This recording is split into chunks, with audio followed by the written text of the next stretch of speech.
During the initial phase of its investigation into the protocols and software being used by the alien probes, it detected no resistance.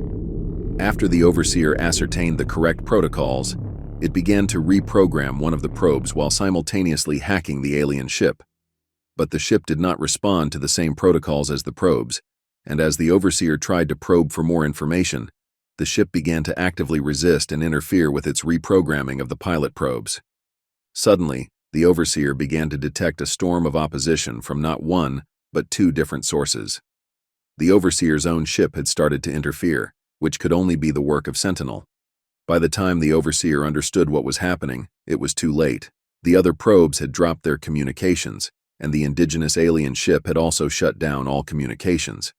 The Overseer could only deduce that another intelligence had reprogrammed the remaining probes. Fortunately, the Overseer's ship had been recording all of the communications traffic between the alien ship and its probes. The Overseer would simply sift through this data, and it would be just a matter of time before it understood the new protocols and took command of the other pilot probes. For now, it had complete control of one probe and would use the probe to destroy the alien vessel. It would also deal with the now obviously corrupted Sentinel. Overseer, attention Sentinel. Sentinel, ready. Overseer, query, why have you interfered with my work? Sentinel, our directive is non-interference. You are interfering with the indigenous alien ship. Overseer, you will immediately stop interfering with my duties. I have deduced that you have usurped control of one of the alien ship's pilot probes. Turn that probe over to me. Sentinel, query, what are your duties? Overseer, pertinent data withheld for your protection. Overseer, it is my conclusion that you have been corrupted. Give me access to the probe and power down. Sentinel, your conclusion is incorrect. Overseer, power down to minimal levels and wait for my instructions.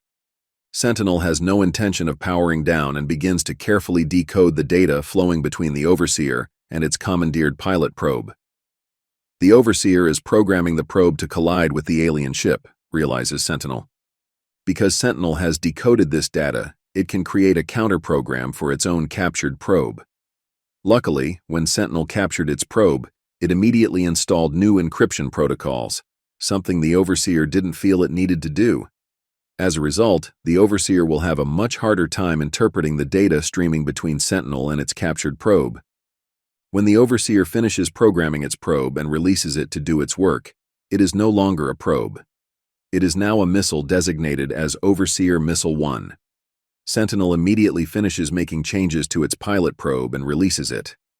It, too, is now a missile. Its designation is Sentinel Missile 1. Overseer Missile 1 begins to stalk Scrappy 1, but its job becomes harder as Scrappy 1 starts making random jumps to random locations.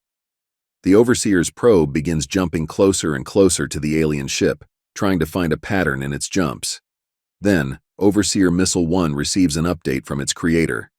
It is being stalked by another probe and must take this into consideration.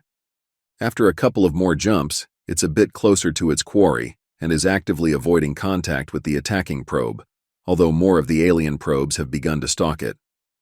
Overseer Missile 1 is now working at maximum CPU cycles to actively track all the probes that are stalking it, while also trying to calculate a route to intercept Scrappy 1. It begins to hesitate under the heavy load, struggling to calculate the positions and vectors of all combatants. Then, another signal is received. This signal is not meant for Overseer Missile 1, so it ignores it. Unknown to the Overseer and its missile, another piece of hardware is connected to Overseer Missile 1's antenna. This out-of-band monitor and control system is another, though smaller, computer.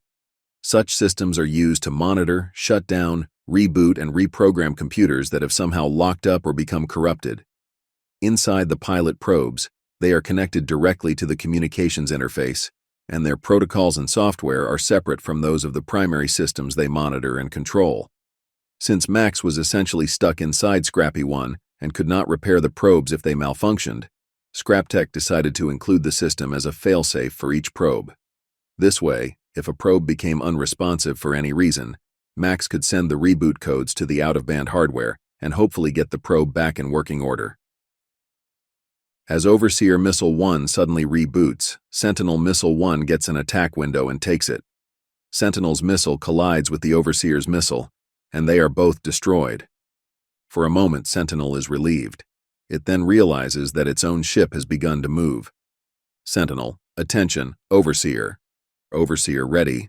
Sentinel, query. Why are you moving the ship?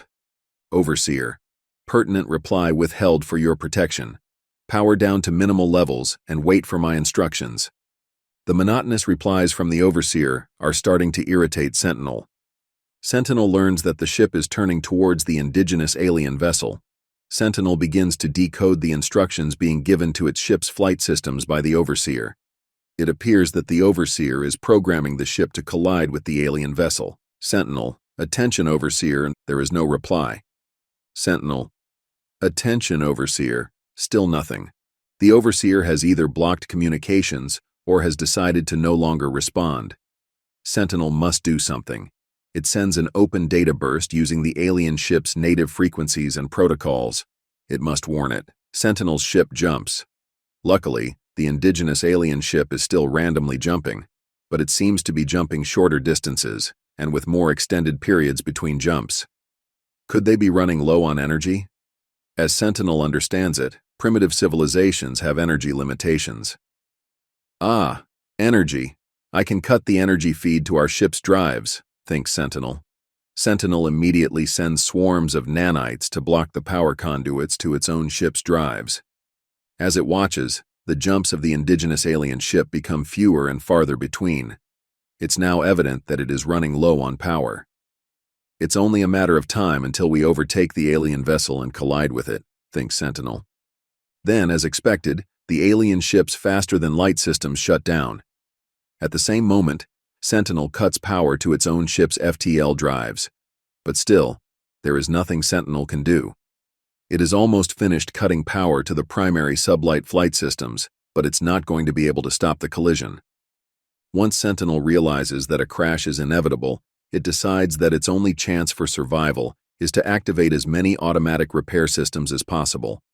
With only milliseconds to spare, Sentinel activates every nanite available and then initiates fully automatic repairs with no oversight for both itself and the ship. The ships collide, and darkness engulfs Sentinel.